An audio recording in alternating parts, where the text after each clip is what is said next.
Hello everyone, so here I am back to talk about Too Faced. Oh yes, so they came out with some of the holiday collection, if you will. There are two sets that I didn't get. They come in a box and it's a baby pink, and I tried to contain myself. I said you can get only one. So after my huge celebration palette from their anniversary, I got my hands on what I think is a very special one, which is the Gingerbread Spice Palette.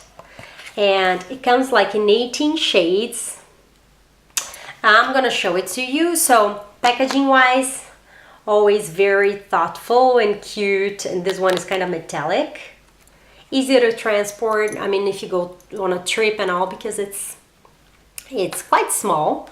It's not difficult to bring around with you. So let me just go ahead and show you the colors, because they're super pretty and the light here is good, so whatever you see is what you get actually. And honestly,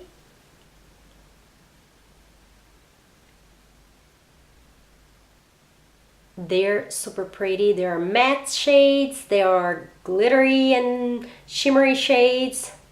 You can have a lot of fun with this palette.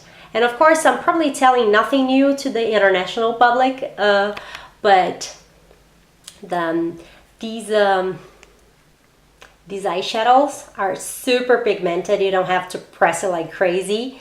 And the only thing I already said in a video, I would suggest, and it's not only me, I guess everyone raves about the glitter glue by the same brand. So whenever you put on eyeshadows or loose pigments, glitters, then in your eyes, it's good to put that type of primer. It's a glue that literally makes the glitter stick with you. So let me know what you think of this palette and their year-end products, or what you're loving at this moment. Is there anything that they're coming out in the cosmetic brands that you like? Please share in the comments, and I hope you enjoyed this video. I was super excited to share this one with you and to play with it, of course.